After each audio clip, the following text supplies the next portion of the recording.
Question mark. Rome is one of the greatest at pinakamayaman na lugar. Hindi nga country, city lang sila, pero ang yaman nila, Vatican. O ba't hindi nila tulungan yung Africa? Ang dami nila mga upuan na ginto dun, ibenta na lang at itulong sa mahihirap.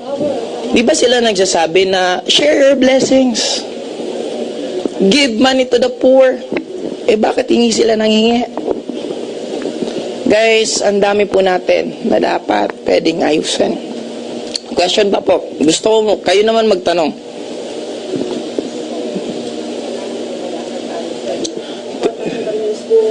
Importante po ang school. Importante ang learnings. Okay? But the school education system na pilit na tinuturo sa atin, yun po ang dapat maayos. After finishing your school, it doesn't mean na yun ang stop ng learnings mo. Akala natin, after you graduate, enough na to. Life is an ending process. Hindi po natatapos na learning siya. Matututo at matuto ka ng ibang bagay. This is not just enough. This is just very basic. I'm saying na you don't need to believe lahat ng meron dito. Sometimes you need to just ask yourself, tama ba or hindi yung ginagawa ko? Nakakabuti ba or hindi yung ginagawa ko? Then if yes, do it. If not, then don't do it. Kasi marami sa atin, ito, perfect example. Ito lagi ko itong na-mention. May isa akong na-meet na taga Malabon.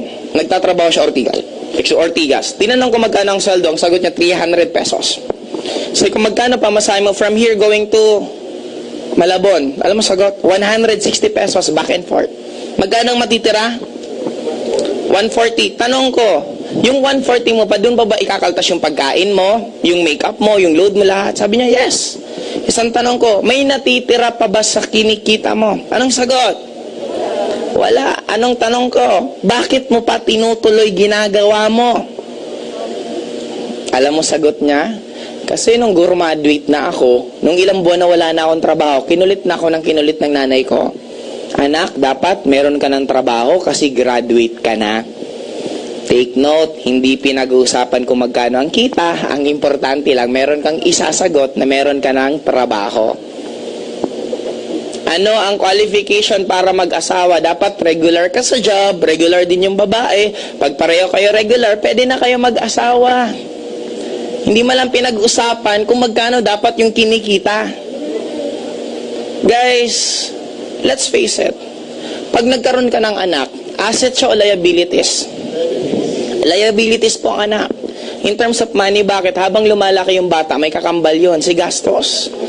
Lalaki din yung gastos. Ang tanong, what if? Pansinin mo, ito yung normal, ang tawag ko dito, parang normal paradigm ng tao. Papanganak ka, mag-aaral ka, after mag-aaral, pagka-graduate, maghanap ka ng work, after finding a work, maghanap ka ng partner, after finding a partner, magpapakasal na kayo. After nun, since kailangan nyo ng bahay, uutang ka o hindi ng bahay. Magkakaroon ka ng housing loan, 25 years, 35 years na may utang ka. After nun, maghanap ka ng appliances. Yung appliances, sobrang baba ng down payment, sobrang tagal ng bayaran. Worse, nasira na yung appliances, hindi ka pa tapos magbayad.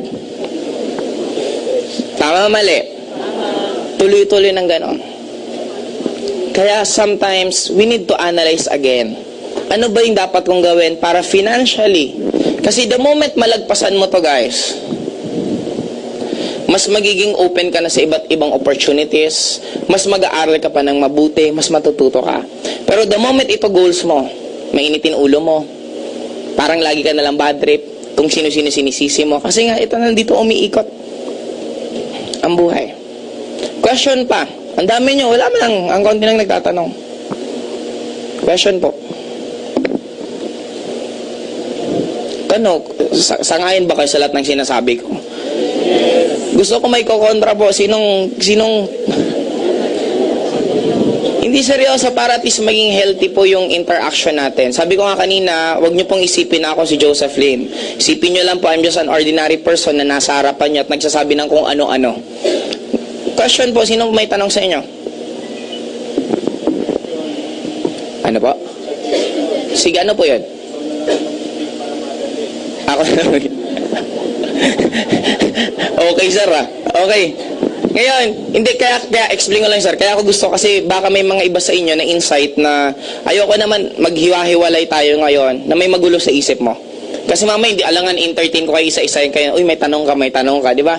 Sana kung meron kang tanong right now, wala pong masama sa pagtatanong. Kumbaga, sabi nga, if you ask a questions, you are only full for a few minutes. But if you don't ask question, you are full for the rest of your life.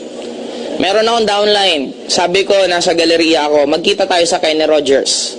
Nandito ako. 1 hour bago nakarating ng Kenny Rogers. Sabi ko, saan ka nakapunta? I-apply, inikot ko lahat. Sabi ko, ba't hindi ka man lang nagtanong sa guard?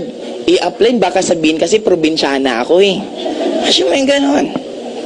Eh kung nagtanong na lang sana siya, di madali pa siya nakarating. Guys, I'm here right now in front of you to help you. Help you in your financial status, help you na mabuhay ulit yung dugo nyo, na kaya nyong marating kung ano man ang gusto nyo, pwede nyong magawa kung ano man gusto nyong gawin. Kailangan lang yung ibang tao na magpupush sa'yo at hindi magpupul sa'yo. Kasi we are, etong biro ko nga eh, kung mga anak, puro militar, tatay mo militar, nanay mo militar, lahat militar, pinanganak ka na third sex, ang goal mo magkaroon ng parlor. Tingin mo magagalit sa'yo lahat? But take note guys, iba't iba nga tayo. Sa mga magulang, you don't own your child. Ikaw lang yung naging way, kaya nilalang siya dito sa mundong to. And you're there to guide them, not to tell them on what to do and ano yung mga bagay na dapat nilang gagawin at pipiliin. Kung frustrated kang engineer, hindi niya po trabaho na ipagpatuloy yung pangarap mo. Kasi meron din siyang ibang pangarap sa buhay niya. Question. Sige po.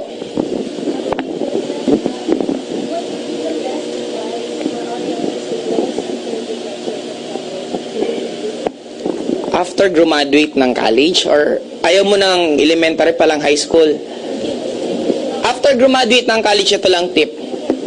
Huwag kayong gagawa ng source of income na kakainin ng oras nyo. Kahit maliit lang yung income, basta hindi nakakain ng oras nyo, gawin nyo. Kasi mas nagiging open ka pa sa ibang opportunity. Pag ang ginawa mo, kumikita ka kahit medyo malaki, pero ubus naman yung oras mo at yun ang nagiging mundo mo, dun ka malalagot kasi hindi ka na magiging open pa sa ibang klaseng opportunity.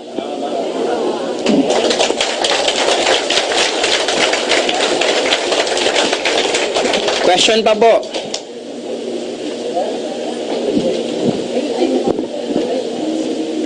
Sige po. Lakasan mo lang. Kakaya ba?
Ganito na lang po. Actually po kasi sa Lasal ngayon, meron na po siyang networking course.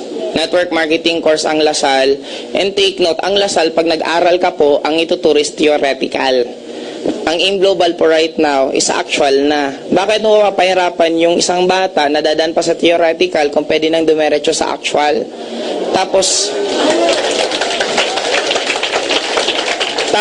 ang nagtuturo pa mismo, mga totoong naging successful, hindi yung mga tao na nabasa lang libro, networking, ganito.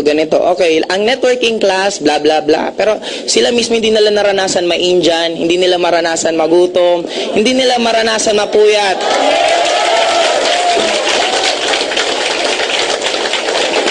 Sabi ko nga, We are only victim ng tinatawag na acceptance. Sometimes we're willing to sacrifice our own dreams para lang sa sasabihin ng ibang tao. Kasi natatakot tayo, ano na lang sasabihin ng mga kumari ko, bakit yung anak mo hindi nagkaya?